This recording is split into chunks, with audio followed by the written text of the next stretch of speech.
Death, illness. Why does this happen? I can take a crowd now that's kind of fun and really twist you if I want to on this one. But we really worked hard at teaching the Christian understanding of death. Now, my dear friends, what is that? You know, our society teaches death denial. You die, and the moment you die, your soul goes to heaven. It's not Christian, my friends. You and I believe in the resurrection, meaning death is death. You were dead when you died. And then what does God do? He raises you, resurrection. Now, I've just done it to you. Some of you, I can tell in your eyes. But that's okay. Let's talk about this. But you want to do this with the parents so that the parents are hearing.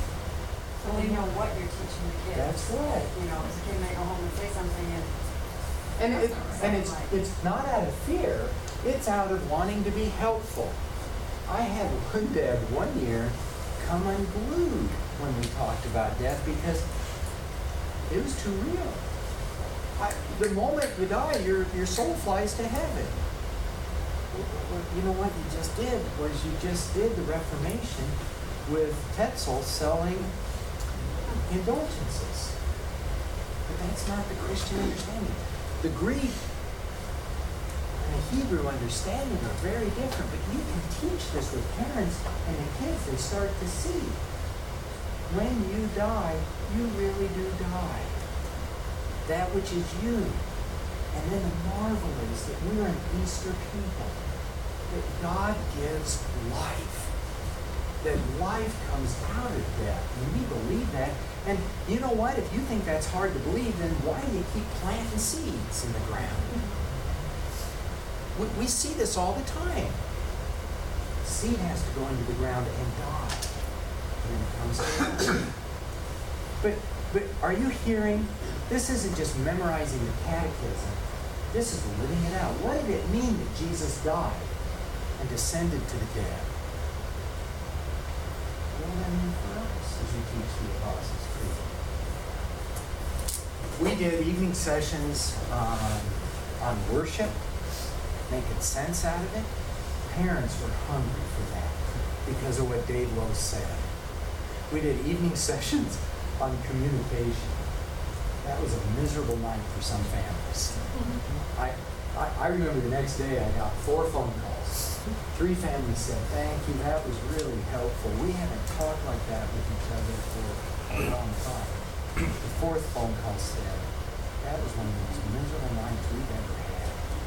And it dawned on us, we don't know how to talk to each other.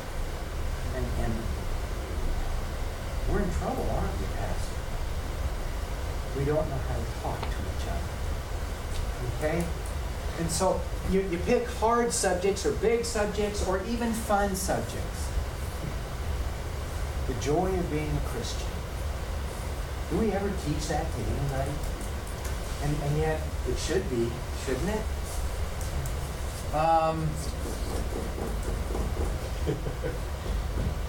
We used to make the kids take tests. But it was a different kind of test that you kept taking it until you got it all right. Because there was no question asked that we didn't care if you knew. And so you take your test and you get it back and you have the answers circled that you need to take again. And you get another test that just has those circled. And you keep taking it until you get them all. Do you hear what we're trying to teach? We're not saying 80% of you can be okay to get this stuff. But we want you to know it all. But you got to be careful of the questions you ask. It's not just the best classes I had were ones that had folks that had dyslexia, learning disabilities, or developmental disability. Because we're not just trying to put knowledge in here. We're trying to get a way of life taught. And so the questions need to have that feeling. What does it mean? Oh, here we go. Do you know a phrase we hear all the time in our society that is so un-Christian, it scares me, but everybody buys it? Everything happens for a reason. You hear that. Does that have anything to do with the God who created you with free will? Does that have anything to do with the God who is willing to die on a cross for you? Does that acknowledge that there is tragedy and evil and hurt in this world that is real? Maybe unreasonable. Unreasonable. So, do you hear? We've got a God who comes in the midst of the worst of humanity, Good Friday, and redeems it with Easter. Does everything happen for a reason? I can share the story.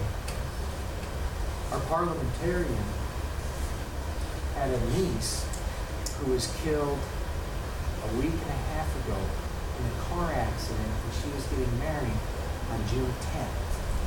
Her fiance was in the car in back of her. They were coming back from a shower, and she simply dropped something on the floor of the car and reached down, swerved into a truck, and was gone. Now, do you go to that family and say, well, everything happens for a reason? Don't be doing that to God, to them, to anyone. What you do is you go and say, I'm sorry. This is crushing.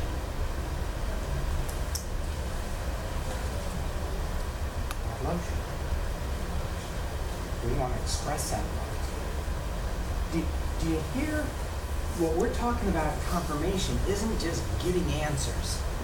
It's starting to live in a life relationship with the God who loves you and matters to you, and how you're going to be and who you're going to be.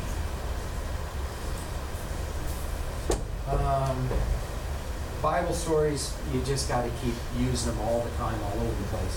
Last one I'll push in is Campformation. And if your church doesn't do this, I invite you, I implore you. Real simple reason.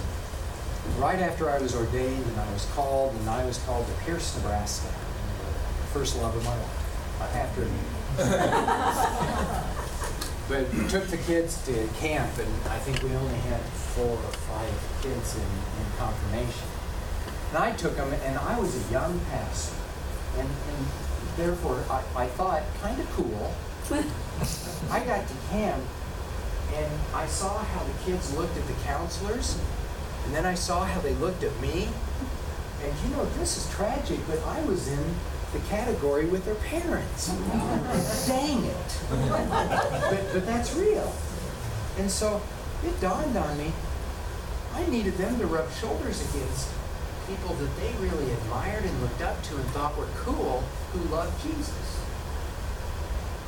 That's what I got out of camp. I fell in love with the counselors, and the counselors were in love with Jesus, and therefore that helped me be in love with Jesus. And, you know, pastor's okay. Do you hear what I'm saying? But that's powerful stuff. Now, is it a have to?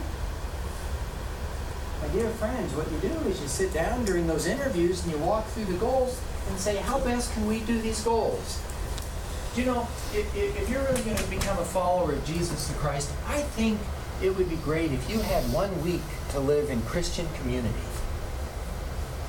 I love taking kids to camp who just were outsiders, because for 1 week we had the atmosphere of love that was unconditional. Billy the camp. Billy was a kid who came way from outside of the church. In fact, his principal at the middle school was a member of our church. I got a call one afternoon saying, Pastor, could you just come up? I got a family situation here that I think we as the church can do something. Came in and met Billy, and he was one of the oddest kids right away. He had some kind of tics and quirks and no eye contact. And his mom was just pleading, so needy, because she was unloved in the family, and then she saw her kids were unloved, and the father was abusive, and we're off to the races. You can picture this. Billy had an odd gait. He walked funny, and his head was always down. We got him into confirmation class, and the other kids, we really had to watch. They said he was a natural pinpusher. I mean, they picked on him because Billy just was. Well, what was fascinating to me was when we got Billy at the camp that first night, 2 counselors and 1 pastor asked me, what's wrong with that kid? The first night. And I said nothing. At the end of the week, Anita, who knew Billy, she came out for kind of closing and to help us transport the kids back home, said, what happened to Billy? He was walking, his head was up. He was a different human being. Real simple. Billy was accepted for one whole week when he never was before. It's that simple. It's that hard. But do you hear? This is what confirmation should be about. This is how you get to these goals and how you help shape people. We're not manipulating them. We're trying to shape them so that they can be a receptacle for God's love, and then it'll flow out of them into others. About service. We talked about service projects. If you would have been listening, service projects, thank you. And I would not have done that to any of you. But I'm madly in love with her. Service projects, again, I think you just get the kids out and do them. And again, they start asking the different questions. They see need, and they see hurt in the world. And that deepens them. And to be honest, that makes sense out of the cross. Why did Jesus have to die? Because you and I, we can't save ourselves. Right? What opportunities, because you said that helping special ability kids really change the way you live their life. What programs are there that you can do that with that isn't full-time or volunteer? Well, I think it's simply every parish is filled with needs. You got shut-ins, you got needs. If look around your own community, it's there. One of the things that fascinated me, the ice storm that hit middle Nebraska a few years ago, and all the lines were down, and Kearney froze up, and all that kind of thing, and so on. I had pastors saying, we saw people in our town that we'd never seen before. Who are these folks? And the need was tremendous. One of our churches opened a soup kitchen. Now, after the ice storm was over, the soup kitchen shut back down.